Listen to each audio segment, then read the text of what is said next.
What is up, you guys? Welcome to the Baggage Counter. Ako nga pala si Galactic Shark. And my name is Chairman D.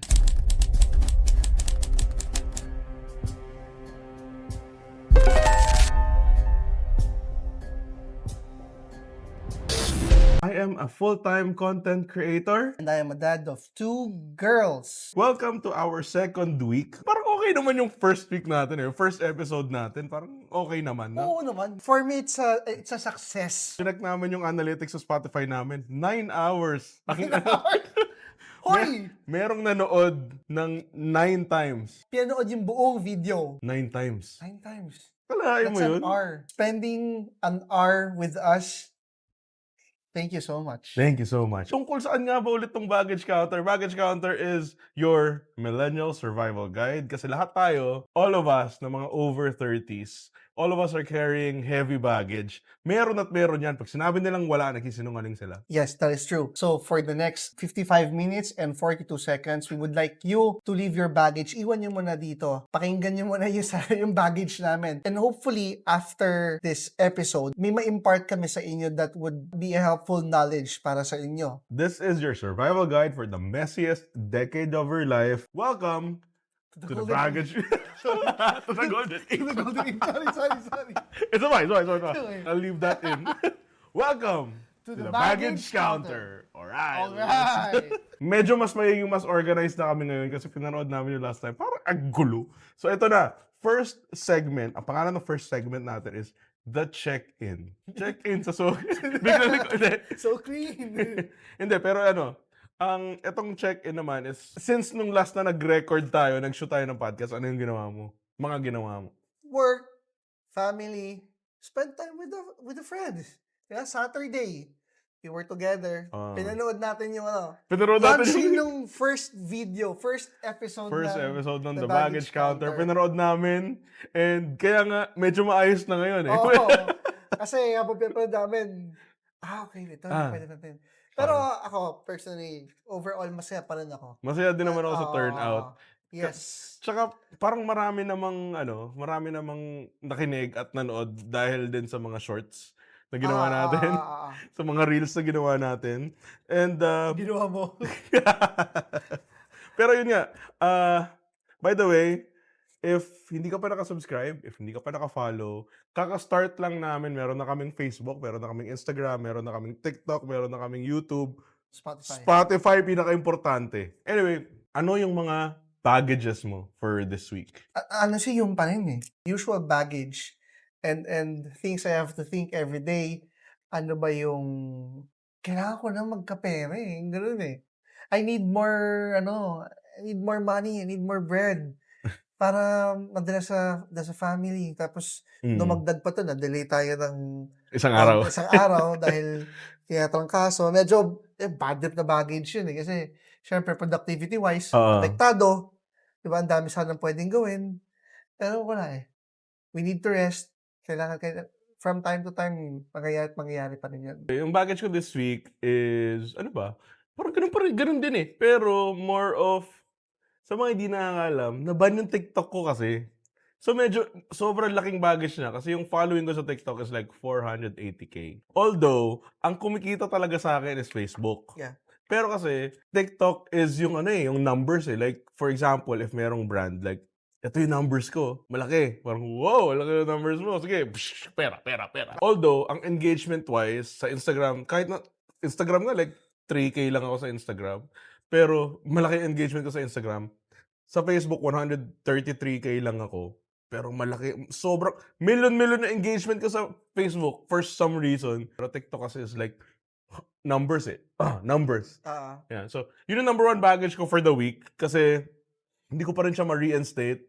Pero sana eventually, ang TikTok, if nakikinig ka, please naman, wag mo na akong pahirapan. Ninang, patulong. Although, hindi siya super malaking difference kasi nag-grind pa rin naman ako sa content. Yeah. Pero iba pa din. Iba yung TikTok kasi doon ako nag-start, kilala. It's where it all started. Lahat ng mga nagko-comment nga sa Facebook ko tsaka sa Instagram ko, tapos ano nangyari sa TikTok mo? Ang silver lining lang sa pagwala ng TikTok ko is nagko-follow yung mga tao sa Facebook tsaka Instagram ko. Yung mga naghahanap sa akin sa TikTok. Pero yun nga, Yun yung number one baggage ko ngayon. Bigla akong sisingit na, bigla ako naisip kung ano yung maliban sa usual baggage, ang pinaka-baggage ko pala for this week or 2 weeks na is yung dahil sa giyera ng Iran Diyos ko! and US. Oh So, my God, every week. hindi lang yung gas na Mm. pangkotse. So, sa House of Genesis, we import our products from Mm. China. And yung mga products na yan, para magawa yan, kailangan ng gas. Mm. Tumaas ngayon yung cost ng product. Import, Yes, products and products. Oo. Yung products itself, tumaas. Then yung importing costs, tumaas din. tumaas. So, may plano sana kayo mag-import, pero dahil tumaas ng husto, nawala kami sa budget. Fuck! Grabe rin eh. Kasi, like, for example, ako, pag nagpapagas, paglalabas, yung dating 600 lang na papagas mo, 1-1, ganun, Tumaas tayo ng at least 70% sa gas. di ba? So, Sobrang laki. dati sabi ko 54, ang mahal naman ng gas, 54. Yung 86 na. Yun pa yun sa mga mura, sa mga Uno, sa mga refill, sa mga Petron 90 na. Actually, ano nga feeling ko lumakas? Shit, pala ito. Pero wait, feeling ko tumaas yung benta ngayon ng mga maliliit na gasoline stations. Ang Feeling ko daming din. nagapagas sa kanila na Ako- dating Petron, dating Shell, dating Caltex, yung Big Three, Oo. lumipat sila sa Oo, ako, sa papagas ako. maliliit. Pag may cash ako, papagas ako sa Uno. Pag card sa refill. Kasi, wala, like, ang laking bagay na nung, kahit sabihin mong 4 or 5 peso difference, ang laking bagay niya eh. Dati kasi piso lang yung tinaas eh. So parang okay lang tumaas Oo. ang piso dito pa kay Shell. Putang ina, tumaas 15 pesos, 20 Grabe. pesos. Yun nga, 70% na from before war. Ang average ng gas noon is sa sa 91 octane gas, unleaded. Oo, ang gasolina. Nasa 53 pesos. Oo. Tapos ngayon, Petron, 53 pesos. Tapos ngayon, yung mga maliliit na, tawag ito, gasoline stations. 86. 86. No! May 9. Bakit kailan mo yung pagas mo? Kanina, nadaanan ko lang yung Uno. Usually yung Uno tsaka refill, same lang yun eh. 86. Oh, ang laki. 86. So yung mga Petron usually +4, +5. So anyway, lumayo tayo sa topic. Yun yung number one baggage talaga. Tapos nag-declare pa ng state of ang Philippines. State of calamity Crisis. sa energy. Oo, sa energy. Doon ako kinakabahan kasi for sure, magkakaroon yan ng mga power outages soon. So, It's a domino. Power outages, tataas pagkain. lahat yan. Lahat. So, As in, number one, doon ako pinaka-kinakabahan. And feeling ko lahat ng mga nanonood, yun yung baggage nyo ngayon. definitely ramdam niyo yun. Hindi, it's not an isolated case. Ayun, anyway. Speechless ka na lang, Oo, wala. Speechless ka na lang. Going back, Ang title para sa ating episode ngayon is ang title ng episode ngayon is Split Screen. Same game, different player. Like, na-discuss namin last time. Ako, married na ako, pero wala akong mga anak. Married na ako, wala akong anak. Si Daniel, married with kids. So, split screen, different point of view tayo. different point of views, pero same life we live in. Basically, yun yung pag-uusapan natin ngayon. Like, napag-usapan na namin last week na 21 years na kaming friends. Yep. And gusto namin pag-usapan na how do you maintain a friendship kahit na sobrang different na lifestyles nyo. Kasi, for sure, nagkaroon ka ng mga kaibigan na na dahil lang nasa work. Tapos after nung umalis ka na sa work ngayon, wala na. May mga naging kaibigan ka sa school na after mo umalis wala na, hindi mo na sila, Yes. 21 years, no? Ako, if you'd ask me, ano yung best way to keep friendship? Since na-mention mo, usually dyan, hindi mo nasisira, nawawala yung friendship is pag nawala na yung reason bakit kayo nagkakilala. Nagkakilala tayo ng high school, let's say, for example, nagkakilala tayo sa school, tapos wala na sa school, doon mo na matetest kung mag-run pa ba yung friendship nyo. Nagkakilala kayo sa work. After work, doon nyo na malaman kung mag-continue pa yung friendship nyo. Number one, for me, best way to keep the friendship is hatakin mo siya sa buhay mo. Oh, true. Just like what's happening to us. I have kids. Wala kang choice. Yung wife mo, walang choice. Ninong and ninang kayo. Hindi ko sila pinilitan. Gusto rin nila yun. Oh, syempre, oo. Kasi may mga ninong-ninang na napalitan, di ba? Don't get me started. Kasi, dito sa Pilipinas, Bawal tumanggi. para sa akin, sobrang toxic ng culture na bawal tumanggi as ninong and ninang. No disrespect sa culture and religion and shit. Pero para sa akin, if wala ako sa binyag, hindi ko inaanak. If Yes. di ako nakatikim ng lumpia, ng handaan, ng binyag, hindi ko inaanak. FYI, boy lumpia.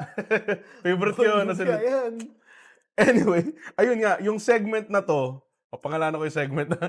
Kasi medyo gumanon tayo eh. Napag-usapan na natin before ko sabihin yung name ng segment. Ang name ng second segment is Deep Storage.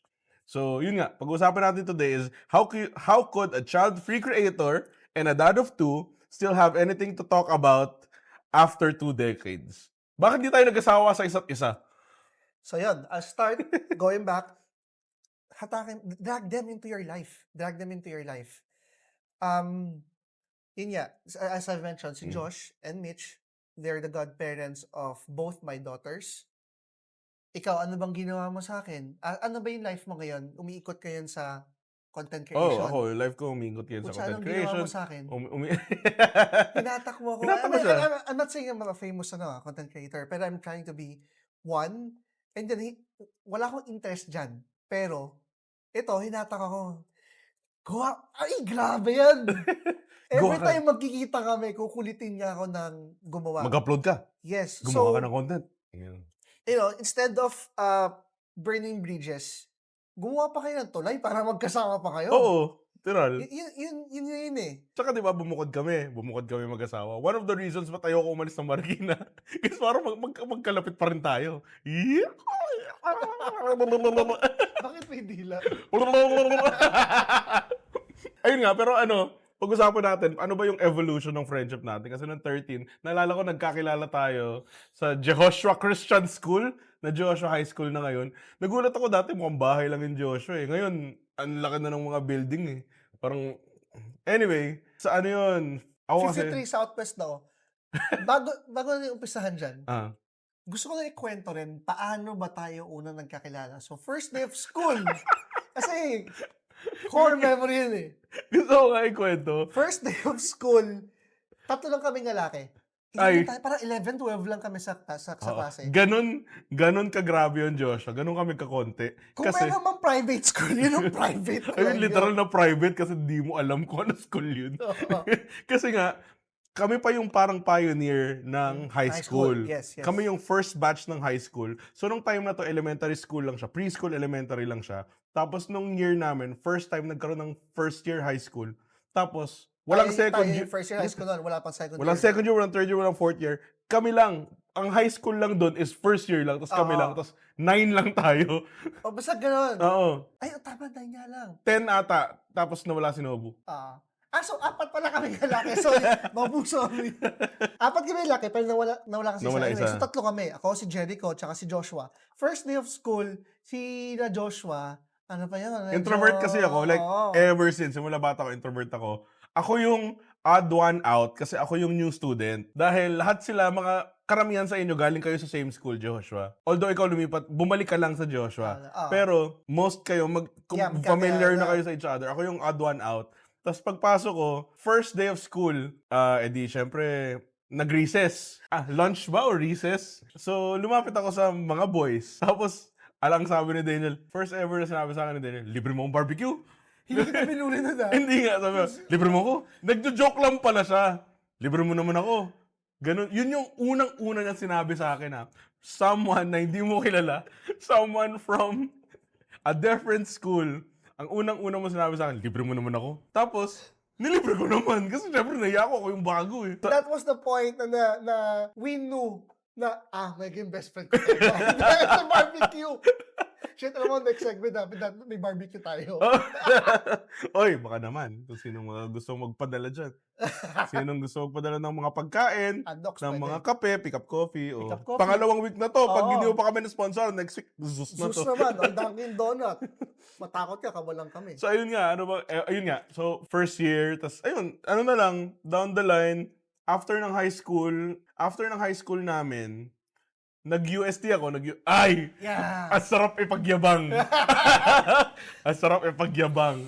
Kasi may maraming, sa amin, sa batch namin, may mga valedictorian, mga sobrang mga matatalino. Pero ang nakapasa lang sa UST, kaming dalawa. Kaming dalawa lang nakapasa sa UST. Siya Arky, ako music. So, tapos, tinuloy namin. Oo. Parehas kaming tumuloy sa UST. Although we don't always see each other ng time na yun. Oo, Pero from talaga time to hindi. time, parang mag-text, text pa nun. Oo, Wala pang lalo na screenshot nun eh. mag-opposite sides tayo ng UST kasi Albertus Magnus ako. Ikaw, Archie Building. Yun yung building? Yun na yung building? Albertus So, Magnus. hindi ko alam eh. Yung Beato Angelico. Hindi ko alam yung pangalan ng building Oo, nyo. Abeato yun sa inyo. Beato Angelico. Kami, Albertus Magnus, katabi ng engineering kami. Okay. Fifth floor kami, music. Kami lang yung pwedeng gumamit ng elevator. Kasi kami lang yung pinakamataas na floor. Kayo lang yung pwede mag-long hair. Oo, kami lang. Nung time na yun, nakamuhok pa ako. Kaya nga Shark yung nickname ko eh. Sa mga hindi nakakalam, yung origin story ng Shark, nagsimula yun sa UST kasi nakamuhok ako sa UST. Tapos yung mga kaklase ko, tawag sa akin Shark. Anyway, lumalayo na naman tayo. College, ano pa rin kami, like meron pa rin kaming contact. Although hindi Sleep na... over pa rin. Oo nga. Kasi naalala ko, sabay pa tayo nag-LRT. LRT. Oo. Kasi Marikina kami parehas eh. So sabay pa kami nag-LRT papunta sa UST. Tapos, alam mo naman, hindi na siya katulad before everyday magkasama. Pero, eventually, ano pa din talaga, like, we kept in contact. Like, Continuous, kahit na nung namatay si Tito, yung dad niya, nandun ako. sleep over ka nun. Oo. Tapos, nung naging konsehal ka, nagkikita-kita pa rin tayo nun. And Although siguro, hindi man siya super dalas, pero ang maganda kasi sa atin is kahit sobrang tagal natin hindi nag-usap, sobrang tagal tayong hindi nagkita. Pag nagkita tayo, parang bumabalik lang sa dati. medyo mag-emote lang ako. I have to give thanks. Give thanks So, with the... Ngayon, na-appreciate ko ng sobra yung nung namatay si Daddy, Josh was there.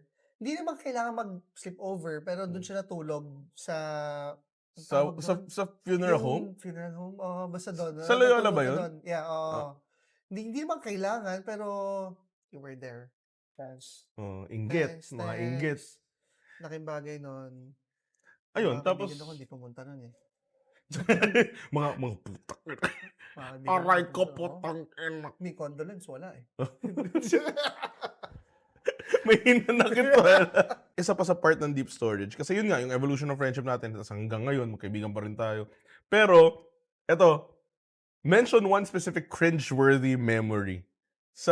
Nung ano natin, like, ano yung pinaka-cringe natin nun? Yung kasi, ngayon, syempre, may social media na, so, medyo, alam na natin kung ano yung cool, alam na natin kung ano yung maganda. Pero dati, wala naman social media eh, parang ano lang eh, vibes alone lang eh. Yes. Naalala ko nung time na, kahit nung 4th year, siguro emo na ako eh. 4th year high school. Nerd ako, pero emo din ako. Nag-start ka as nerd talaga. Ay, talaga. Like, Well, hindi naman natigil yun. oo, nerd pa rin ako. Medyo Kumbaga umano lang. nag-lie-low lang. Nagkaroon lang ako ng rebel face. Pero, kumbaga, nagkaroon ako ng emo face, nagkaroon ng Jeje face, nagkaroon ng K-pop face, tapos nagkaroon ng Christian face, worship leader face. Tapos ito na ako ngayon. I'm whole. Dahil pinagdaanan ko lahat ng yun. Ako yung kaka-post ko lang nun eh, yung mga printed shirts na Dragon Ball, yung full printed, hindi siya yung simple. Full print, yung madulas. Oo. Madulas yung texture ng shirt. Tapos may picture ako doon. Kasi recently lang nakahalungkat siya ng kapatid ko. May picture ako, suot ko yun. Tapos nag-charge pa ako, Super Saiyan. Putang ina, ang lakas ng buhok. Pero di ba ganun eh. But I won't change that. Oo, yun nga eh. Like, kasi that's part of who you are. Yes. And yung part ng journey mo. Hindi ko alam kung ano naging ambag nun sa sino ako ngayon, pero I still won't change it. Nagkaroon tayo ng face na Christian face, alive face. Ikaw, di ba nagkaroon ka ba? Like ng super religious face? Yes, pero para sa akin kasi may parang one step closer na religious na talaga nag-volunteer ka na. Naging active, but I wasn't there sa point na nag-volunteer as usher. Katulad ko. Music ministry. Obvious, music ministry ako. Di ba? Or a joke. Pero yun, pero naging active din naman. Nagkaroon ako ng face na ang buhay ko lang, church eh, sa Victory. Victory Pioneer, wala na yun ngayon eh. Nasa ano to? Ano yung mall sa Pasig? Capital Commons? Estancia. Okay. Oo, yung Victory ngayon nasa Estancia na. Pero dati, Victory Pioneer sa Robinson's Forum sa Boni. Malapit sa Boni Station sa MRT. Doon, nag-worship leader ako doon. Like, after ko maging worship leader, nagkaroon ako ng time na sobrang grabing dark ages na yung tipong nagdo-drugs yung tipong yung nagkaroon ako ng time everyday umiinom. After nun, after ko ng uber religious phase, nagkaroon ako ng uber rebellious phase na yung tipong Nasaan ka na nung rebellious phase na yan? Saan ka nag-work? sa Acquire. BPO talaga. BPO. Ano, nag-work ako sa BPO for actually since 2012 eh. 2012 hanggang nag-full-time ako 2023 BPO ako. So 11 years. Bobo sa math. 2012, 2023, 11 years. 2012, 2023, 11 years. O, di ba? Ang years. bobo ko sa math eh. Wala. Ayun nga, so parang 11 years ako sa BPO. And yun nga, yung rebellious phase ko, nagkaroon ako ng time na grabe talaga everyday inom, everyday. Sa mga nakikinig na walang video, I'm doing a gesture na merong 3 fingers na nakataas, tapos yung index finger tsaka yung thumb magkadikit. Anyway. So, like everyday ganun. Tapos eventually, actually ikaw nga yung nag-save sa akin eh. Naalala mo ba? Okay, okay. Naalala mo ba? Ikaw yung nag-save sa akin sa aking, o di ba? Ganun Kasi, magkaroon ng ganito yan, friend. no? Nung nakukwento mo yung sa evolution of our friendship, if you're gonna ask me, yung friendship natin itself, it didn't evolve. It was the same as it was All before. throughout. We evolved individually, Oo. pero yung friendship natin is Kasi, same talaga. Same. mm. Nung time na kailangan mo ng helping, oh shit, gusto ko yung kwento yun, no? Pero grabe yun, kinailangan ko talagang ma-rescue from a dark place. Tapos isang sabi ko kay Daniel, hindi ko na iaano yung specifics. Yeah. Pero sinabi ko kay Daniel na parang ayoko na dito. Gusto ko nang umalis dito sa situation na to. Tapos walang patumpik-tumpik. Pinuntahan niya ako, naghakot kami ng gamit, tapos inuwi na ako sa Marikina. No joke ano yun, no questions asked.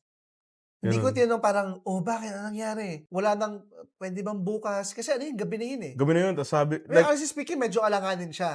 like mga 1 na siguro. Basta, Ganun. late evening na yun. Late evening na. Tapos sabi ko kasi sa kanya, as in yung time na yun, I was at a really dark place na sobrang, like, I was so depressed. Tapos sabi ko sa kanya, ayoko na. Tapos pinuntahan niya talaga ako. Like, literal, sinave niya ako. Okay, 1-1 na tayo. So, Okay na. yun na yung bawi mo doon kay daddy. Okay, Goods.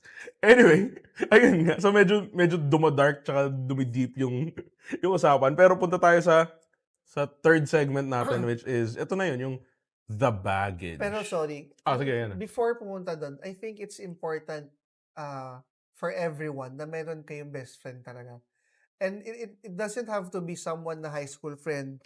A best friend. It could be your sibling, your brother. Best friend ko yung mga kapatid ko. Close kami lahat. Pero it's good for everyone na meron kayong maaasahan. Oo. In terms, times na kailangan nyo. Oo. Tsaka iba rin kasi ang asawa sa best friend. Yeah, Dahil iba yung relationship dynamics. Gets ko na when you say that your wife is your best friend. Pero there are certain things siguro na mas naiintindihan ng lalaki din. Ganun. Kaya ayun, get yourself a best friend. Hindi siya madali pero kaya yun yung kinakaingitan ni ng mga wife namin, mga wife. My wife and Josh's Shark's wife. Kasi wala silang, may mga close friends sila, pero wala silang best friend tulad nung may close friends sila nung high school. Si Mitch, best friend, yung pinaka-best friend niya, si Micah. Kapatid niya. Si MJ, ang pinaka-best friend niya na rin is yung kapatid niya, si Jemel. Tapos sila dalawa na, pero wala yung parang sa ate. Maingit kayo. Pero yun nga, like, iba kapag lalaki din. Dahil mas gets mo yung struggles, yung pressure, yung Friendship in general, importante. Outside your relationship ng partner mo is kailangan nyo ng friend. Third segment, ang title ng third segment natin is The Baggage. Ito na yun. Like, same age, different worlds. How different are the definitions of emergency sa ating dalawa? Ano yung emergency sa'yo? Ano yung emergency sa akin? First thought, pag emergency, parang inisip ko lang yung dalawa kong anak. Or siguro, hindi natin i-include yung medical emergency. Yun na yung shot. Kasi, given na yun eh. Ano ang parang, yung mapapa-uwi, bukod sa medical emergency na mapapa-uwi? Family lang. family talaga. Hindi, kasi andun ako sa phase na sila yung priority ko. So, Mm. they are my priority. Sila din yung pinaka-emergency ko. Oo. My daughters, my wife, my mom. Actually, yung 4 na babae nun. Kapatid. Pero dalawang babae. Shit, ang dami ko naisip na wag naman sanang ayoko sana makarinig ng emergency tungkol sa kanila. Oo. Kasi yun yung pag narinig ko emergency tungkol sa kanilang dalawa, ay, Di ba? panic talaga. Ako naman, Ikaw? gano'n din. Yung asawa ko, si Holly, yung pusa namin, gano'n. Basta 'pag nagsabi yung asawa ko sa akin na, "Emergency, umuwi ka," uwi ako talaga. Kahit anong mangyari, uuwi talaga ako. I suppose kahit kaninong siguro 'pag single ka, emergency mo is family. Mm. Tanggalin natin yung part na may problema kayo ng pamilya mo. Oo. Kasi siyempre kung di kayo okay, most likely Mm. wala kang pakialam. Pero ano, hindi, ibahin natin. Emergency pero hindi tungkol sa pamilya, hindi medical. Like, ano yung mga bagay na mapapa-drop everything ka, pero hindi siya tungkol sa pamilya, hindi siya tungkol sa ano. Kasi parang kasi given eh. Gusto ko sanang magkaroon ng parang isang, yung trivial lang ba? Hindi siya yung parang, hindi siya yung emergency na life and death. Like yung trivial emergency. Like yung sa tingin mo mababaw pero emergency sa'yo yun. Meron. Ganyan. Tingin ko, makaka-relate kayo dito. And kami, ito, recently lang, emergency na patulang kami ng kuryente. Mm. Mapapaano ko talaga yun, no? Emergency yun. Pero kwento ko lang nagbabayad kami ng kuryente. Ang problema, nagkaproblema kami sa landlord namin. Hindi nila binibigay yung bill. So, hindi Okay. namin napansin na parang, ay, 2 months na kaming walang Mm. kuryente, ganun. Which is mali rin ang minahal ko yun. Kasi wala pang 2 months yun eh. Anyway, yun, emergency yun. Oo. Diba? Yung responsibilities na meron tayo ngayon, it's pagkain, walang bigas. Oo, isa pa yun. Parang, oh shit. Walang bigas. Yung nagbukas ka ng lalagyan, pag ganun, oh shit, paano ko magsasaing? Yun na, yung mga Oo. necessities natin sa buhay, kuryente, Mm. tubig. Alam mo, ako, Darating isa na sa yung akin, deadline ng... internet. Oo. Grabe, nababaliw ako pag wala. Hindi ako mapakali. Hindi, lalo na yung, kahit na yung sabihin mong parang, kunwari nasa mall ka, natatay ka na, tapos walang signal sa loob ng banyo, kahit yun lang yung parang, okay, I guess I'll stare at my phone for like, I'll stare at a blank page for like 5 to 10 minutes. Mga utilities yan, emergency na talaga yan. Ayun. Naiwan mo yung phone mo. Oh, di ba? Naiwan mo yung phone mo. Ako, Ayun. madalas nagagawa ko yun, lalo na yung, madalas ko naiwan yung phone ko sa kotse. Kasi di ba, syempre, nakadikit siya sa dash. Tapos nakauwi na ako. Pshik! Eh, syempre, hindi ko na kailangan mag-text. Nasa bahay na ako. Hindi ko na kailangan mag-chat kasi kasama ko na yung asawa ko. So parang, maalala ko na lang, nasa phone ko. Hinanap ko na sa buong bahay na biglang nasa kotse lang pala. Ang Ganun. sakit ng problema na yun. Yung naisip ko doon, yung hanap ng phone mo, tapos andun lang pala. Ang dami mo na pinaghanapan eh. Meron ka bang wala kang kids, tas ako may kids. Do you ever have that feeling of missing out? Like, for you, missing out the experience of having kids? Kasi ako, honestly, wala actually. Mm. Since iba na yung priority ko, I'm very happy and satisfied with what I have, spending time with family. May slight inggit pag let's say may spare money kayo to do to go to concerts. Medyo nakakainggit na hindi nakakapunta, pero At the end of the day, Okay lang. since iba yung priority mo eh. oo. Yun naman yung feeling ko yun talaga. Alam mo, ang galing mo kasi yun yung next na segment eh. Vulnerability. Getting honest about FOMO on both sides. Yun yung literal na next segment. Pero yun nga, FOMO, hindi naman. Kasi nga, hindi ko talaga siya gusto. Siguro. Or wala siya sa mga plano na magkaroon ng kids. Kasi syempre kayo, ginusto nyo talaga eh. Ginusto nyo talaga magka-kids eh. Both kami, ako tsaka yung asawa ko, hindi talaga namin plano. So parang, actually parang minsan, hindi pa nga siya fear of missing out eh. Siguro, the joy of missing out.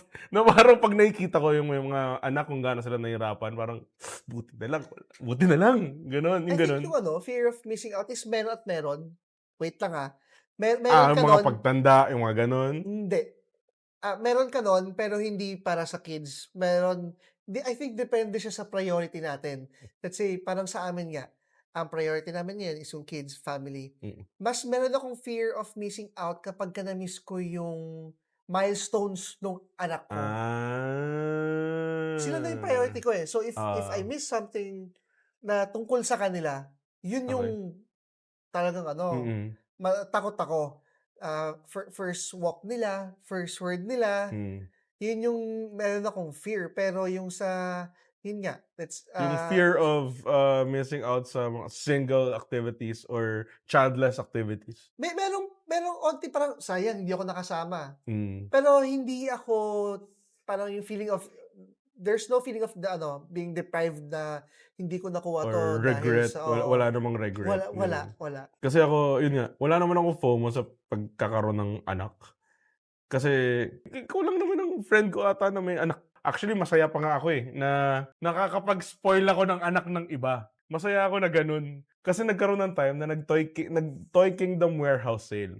Sinama namin yung anak nila, si Maymay. Ta's binila ko na sobrang daming toys. Isang buong cart ng toys yung binili ko kay Maymay. Tapos masaya naman siya, eh. Yung magulang hindi, pero siya masaya siya, eh. Oo. We're not the type of parents kasi kami ng wife ko, we know the definition of ninong and ninang, godparents. Sila yung second parents, ninong and ninang. Kami yung Hindi magso-spoil. namin sila kinuha para magbigay ng regalo. Mm. Sabi ko nga, we're thankful sa binigyan yung regalo. Pero Pero ang kalat. ang kalat eh. Dalawa na yung bike niyo doon. Tapos, yung Yung anong tawag dun? clay, Yung yun yung pinakaayaw nila. Pero kasi sobrang gusto niya nung clay. Alam mo hindi ko ibigay. Sobrang saya niya kasi nung nakita niya yung clay na parang, alam mo, as a ninong, eh, bakit ko hindi ah ibibigay? Tsaka dun ako nag-e-enjoy na pwede ako mang-spoil ng sobra ng alam ko na hindi ako ire-resent paglaki kasi hindi naman ako yung magulang. Dun ako nag-e-enjoy. na alam mo wala sa'yo yung consequences of cleaning up. 'Di ba? Oo.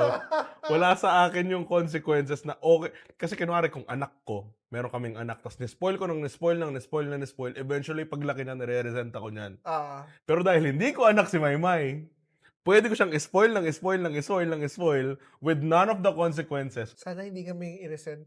Hindi, Hindi, hindi feeling naman. ko kasi like, tignan mo 'di ba nung last time na nagkita tayo, ang unang sabi nung nakita kami ni Maymay, "Dinosaur egg!" Oo.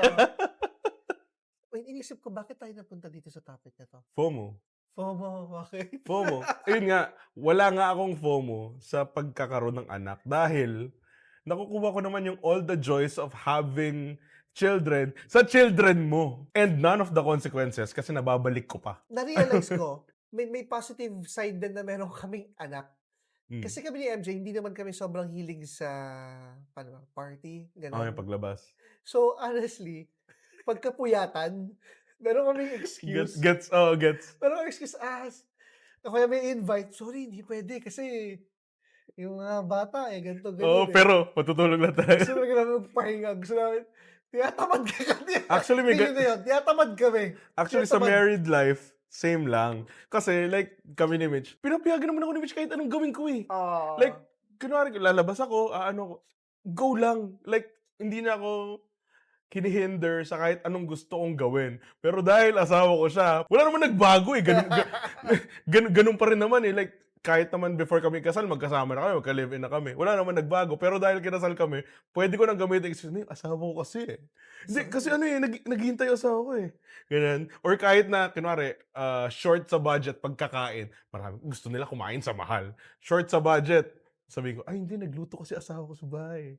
okey Doon yun. ako kakain. Ganda, di ba? Okey yun. Magandang Yeah, excuse. yeah. Oh, natututo Kasi kayo. Survival guide nga ito, eh.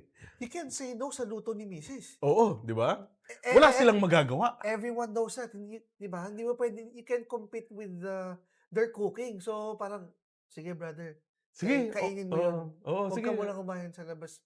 Unahin mo Oo. 'yung niluto niya." Nice, nice, Ganda, no? nice. Yan ang isa sa mga number one survival tips. Pang anong tip na 'yun? Tip Tip 2, 20 just the pesos. tip. Mali, magkaiba. Mali. Parehas palang mali. Anyway, ito, third segment, Trentahin Reality. Why being 33 feels like playing in hard mode regardless of lifestyle. Bakit yung edad natin parang lahat mahirap? Compared sa 20s mo, bakit yung 30s parang lahat ng bagay, bawat galaw mahirap? Bakit ba? Feeling ko, ano to parang callback sa previous episode na hindi mo nami-miss yung teenage years mo. Talaga. Nami-miss mo yung walang consequences. Feeling ko yun na kaya para siyang hard mode kasi kailangan mo, strategically maneuver yung lahat ng decisions mo. Oo. Dahil ngayon, meron ng consequences. Yung first, kasi, yung first quarter ng life natin, more experiment pa eh. Oo. We can expect, kahit yung sa early 20s, we can experiment pa rin kung ano yung gusto Oo. natin. Allowed ka to fail How our kasi future marami will ka pang be. time. Tapos, after nun, parang this is the real deal. Yung sa Pero 30s. parang napansin mo ba na yung 30s ngayon, para siyang yung 20s dati? Kumbaga parang, now that we are in our 30s, bakit parang hindi pa rin tayo matanda? Dati, pag sinabi mo 30, oh shit, ang tanda na niya. Pero ngayon, Pero totoo, example ko dyan yung mga anak. Nung time ng 20s tayo, parang yun yung ideal age na magkaanak, mid-20s, early nasabi ng society. semi-early 20s, hanggang tas, nung time medyo late na yung 30s, di ba? Mm. Ako, honestly, no high school or college, ang ideal ko nun is parang 20s, dapat may anak na ako. Kailangan 22. Oo. Kasal ka na, may anak ka na. Kasi ganun yung parents ganun yung grandparents. Pero nag-iba. Oo. Nagkaroon talaga ng shift na hindi lang sa generation natin, I think even sa generation after us, ang gusto na nila is 30 plus. late 20s yung earliest na, tapos start sila ba sa early 30s yung pagkakaroon ng anak. Marami kasi nagkaroon talaga ng parang na-realize na gaano kahirap magkaroon ng family. So mostly they wanna fix their career first, buhay, before settling down with kids. Tapos I think ganun din, going back sa previous topic natin, sa last episode, contentment. Think ko isa siyang hindrance kung bakit naging mas mahirap, because whenever we succeed, parang hindi pa tayo contented eh. So we want more. We want more. Mas challenging yun compared to what Contented we have. ka ba? Contented ka? Oo. Contented din naman ako. Pero Di ba? doesn't stop there eh. So, yun, parang maghahanap ka pa ng more. Kaya, kailangan pa doble. Grind, di ba? Anyway, yun nga. Yung next segment natin this is the mid-roll break. Sa mga listeners namin, comment your baggage for the week. Dito sa segment na to, next week, babasahin natin. Discuss natin. Discuss natin kung ano yung mga pwede nating inputs, insight about it. Ayun, dito nyo ilalagay yun. So, mag-comment kayo, babasahin namin dito yun sa segment na to. We're no expert, pero tingnan natin, baka may mabigay kaming useful advice. Useful or tips. Useless advice. Useless din, pwede din. Meron kaming Facebook, meron kaming Instagram, meron kaming TikTok, meron kaming YouTube, meron kaming Spotify. Baka naman, i-follow. Follow nyo naman. OnlyFans ka Hindi.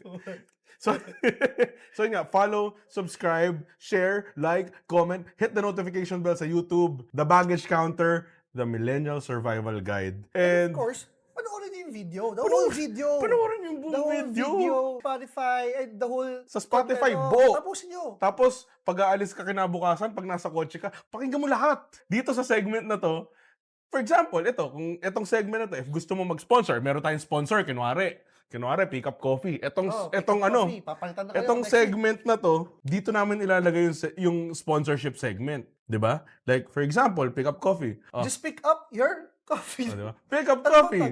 Pick up your coffee. Ayun, dito yan sa segment na to. And, House of Genesis, office chairs, or steel furniture sa kailangan nyo, message us. House of Genesis. Comic Bookeroo. Physical comics. Pwede ko sigurong ilagay here somewhere. Comic Bookeroo. Pwede yung, siguro kung meron ditong shelf, lalagay ko yung mga comics. Pwede. Siyempre, si House of Genesis, sponsor natin yan kasi kumi-ari nun eh. Oo. So, lagyan natin yung isang cabinet dito para may stand. Tapos dyan nilalagay yung comic book from Comic Bookeroo. Comic Bookeroo. Yung mga toys. Kung sinong gustong mag-sponsor, Toy Kingdom, Toys R Us, Kids Company, Toy Town. Para makapaglagay tayo dito ng K-pop Demon Hunters na mga figures, no? Mga Funko Pop, kung gusto magbigay.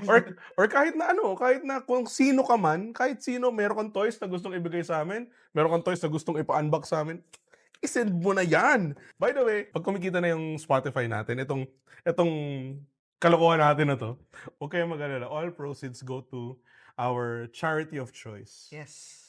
Kami yun. Kami yung charity of choice. Sa amin na pupunta yung pera. Scholarship para sa mga anak ko. Oo, yan.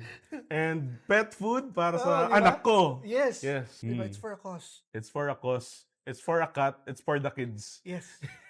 For our kids. Anyway, tapos na ang ating ad break. So, dito na tayo sa ating, malapit na tayo matapos. Ito na yung, isa sa mga pinaka-importante na segments natin is yung redundant baggage. Dito tayo magsasabi ng mga hot takes. May sinulat ako dito sa aking, sa aking mga cards.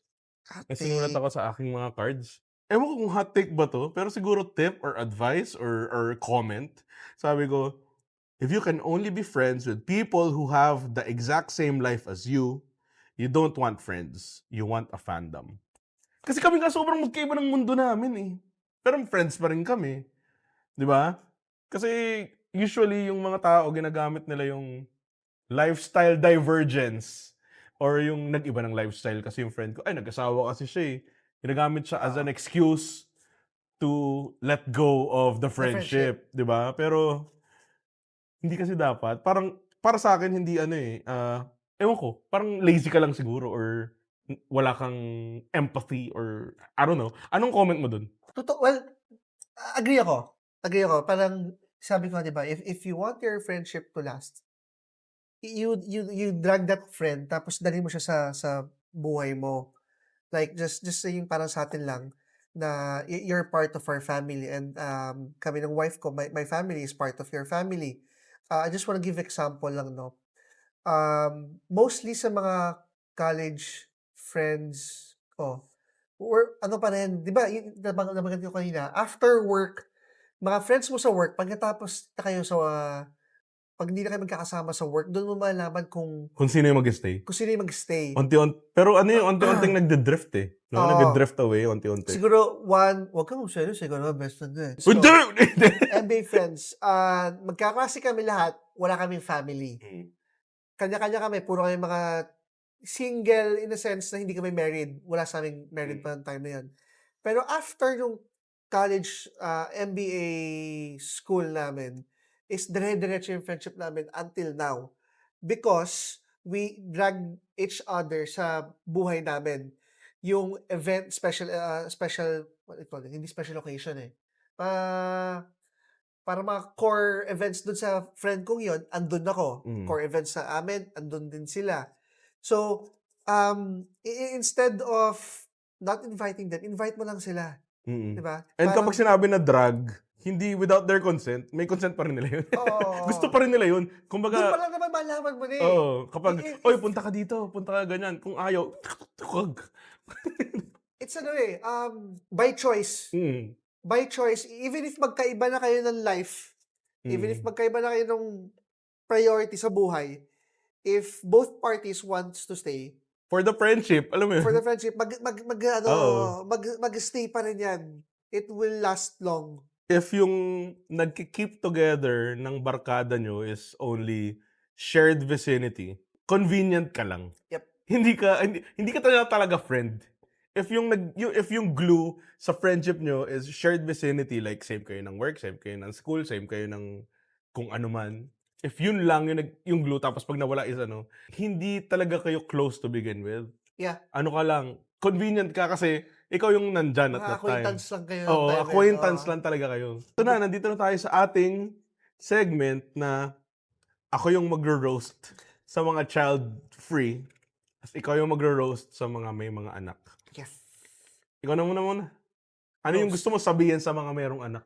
I know a few people na married sila and they have this opinion na ang tingin kasi nila sa mga people like you. Sa mga dinks.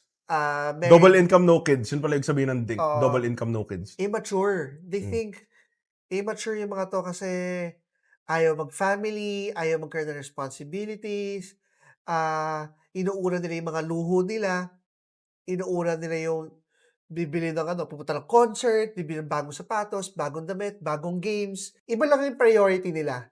sa priority natin. We chose to be parents and they didn't want to be parents. And it's not being immature. In fact, mas ano pa nga sila they're mature in a sense na hindi sila nagbuhay ng bata Mm. na hindi naman nila kayang buhayin sa mundo. Mas immature yun. Nagdala ka ng bata sa mundo natin tapos Hindi mo naman hindi kaya mo kayang panindigan. gawin. Oo, hindi mo kayang panindigan. Mas immature yun. So, itigil natin yun, no? Not because iba yung priority nila sa priority natin, iba yung na-visualize nila na future sa nakita natin is immature na sila. Or no different from them. Depende na lang yan kung ano ba dapat, priority nila sa sarili nila, nagagawa nila yon, then good for them. Tapos, yun, pag married ka, may kids ka, tapos inuuna mo yung wants kaysa sa needs. Ayun yung kupal. Yun ang immature. Yun ang Yun immature. ang immature. Ayun naman, ako naman, counterpoint, in contrast, para sa mga child-free naman, wag nyo ring isipin na porket nag-anak yung kaibigan mo or nag-asawa yung kaibigan mo na they sold out or they got boring or ano. Kasi ginusto nila mag-anak eh. Gusto nila yun. Yun yung past nila, yun yung plan nila ever since. Hindi sila boring. They did not sell out. They're not boring. They're raising the next generation habang ikaw hindi ka makapag-decide kung anong switches yung ilalagay mo sa keyboard mo. Di ba? Pwede nga both yun. Ah? Na we're raising the next generation pero ako rin, hindi ko pa rin minsan alam kung anong switches ilalagay ko. Parehas. No, pwede din. Pwede Pero, parehas. pero yun nga eh. So, hindi porket yung priorities mo ay iba.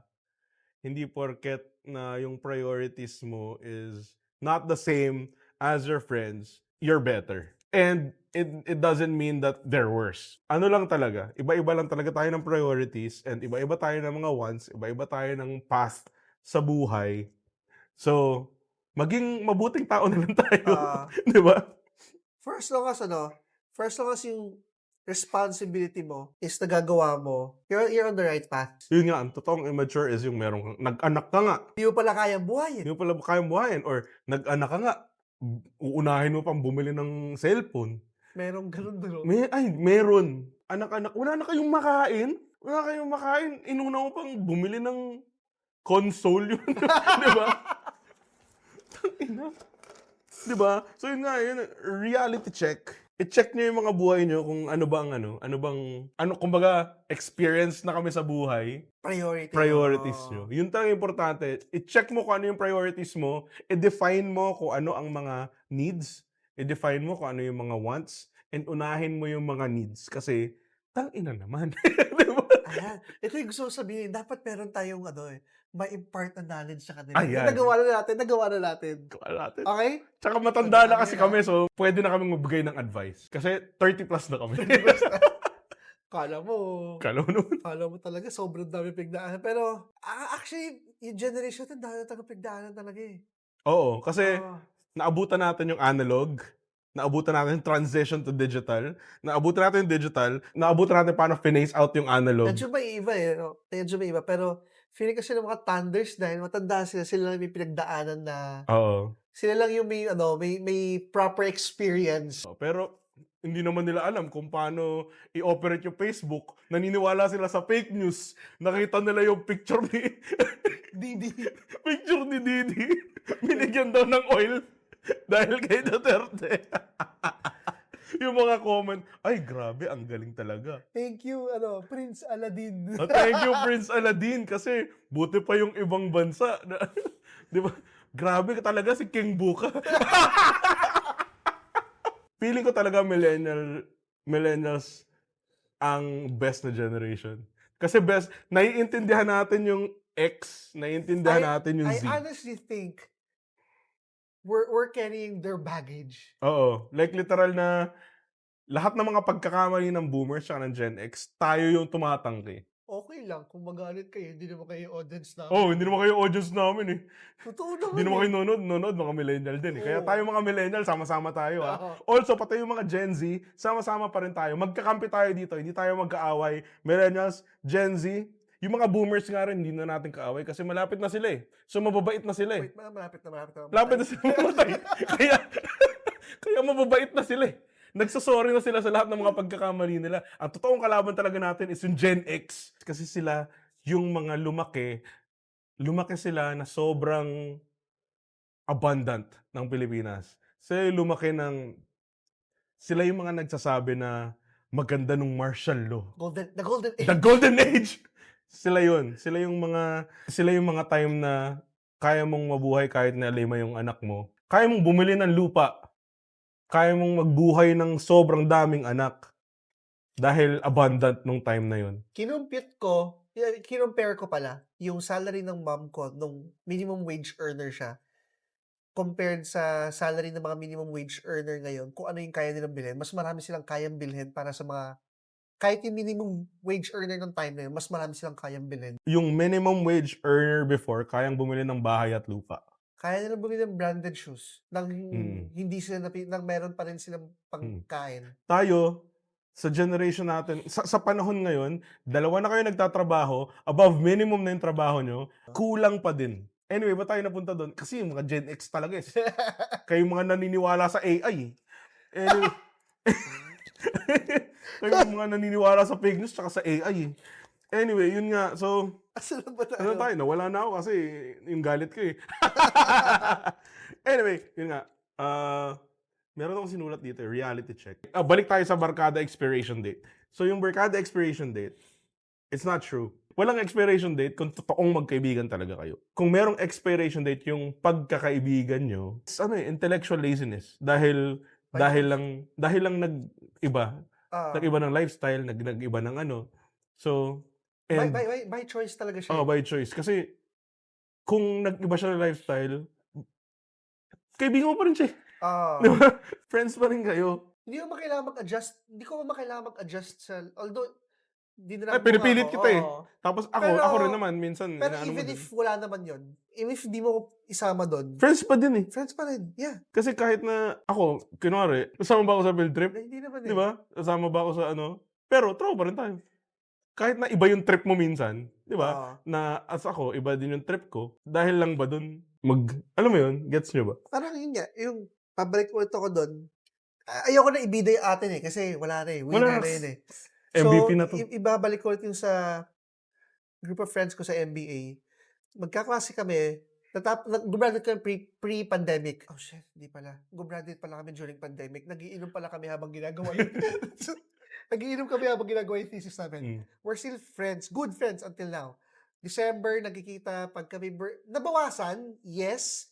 Kasi syempre may kanya-kanyang family na. Oo. May iba sa kanila, single pa rin. Mm. Pero yun yan, nag-iba yung priority. Pero, we didn't burn or cut yung communication namin. From time to time, nag-uusap pa rin kami. From time to time, nagkikita pa rin kami. We still make it to a point na at least once a year, magkikita-kita pa rin kami. Pero yung communication, dire-diretso pa rin yan eh. Lalo ngayon sa GC, wala kayong excuse pala. Oo, Yeah. kasi may ano na eh. GC, wala kayong excuse Oo. para sabihin na tawag dito, hindi na kayo nagkakausap. Oo.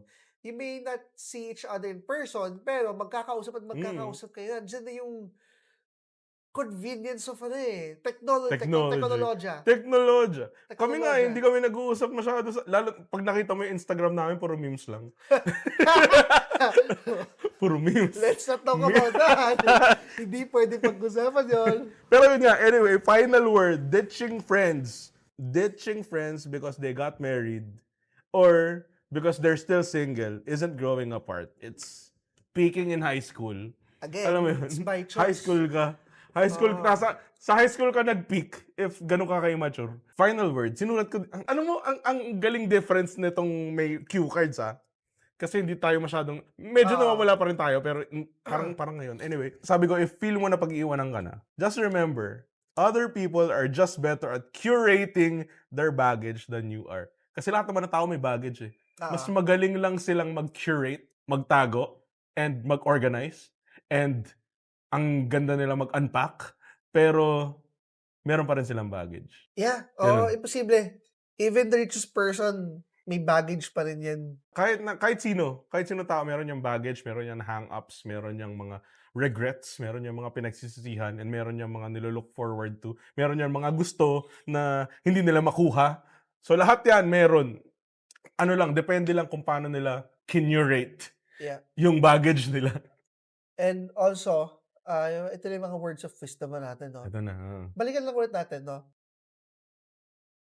Have friends pa rin. Best friend, friends, someone you can lean on sa times na kailangan mo pa rin sila kasi it's other than your wife nga, Mm. other than your husband, kailangan mo pa rin ng parang iba pang outlet. Kayo, sa mga nanonood, sa mga nakikinig, what's the heaviest thing you've unpacked this week? What's the heaviest baggage you have this week? I-comment mo sa comment section. Kasi sige na, wala ka comment. 9 hours. Walang comment. Wala palang thank you. Thank you for our presence. Oo. Hindi, pero yun nga, i-comment nyo kung ano yung baggage nyo. Hindi nyo kailangan gamitin yung totoo yung pangalan. Like, kung gusto nyo maging anonymous, PM nyo, di ba? Hindi naman namin sasabihin yung pangalan nyo. Pero yun nga, let's try to talk about it. And We'll make sure sa next episode, yung baggage mo naman ang i-check in natin. We can give you a few words of advice. Of advice. Hindi wisdom. Oo. Few words of advice, what we think about it, insight. Thank you for coming to the baggage counter. You may now check out your baggage. See you next week. See you next week. All right. Alright. Okay. Welcome to the baggage counter. See you next week. Yun ang minutes yun.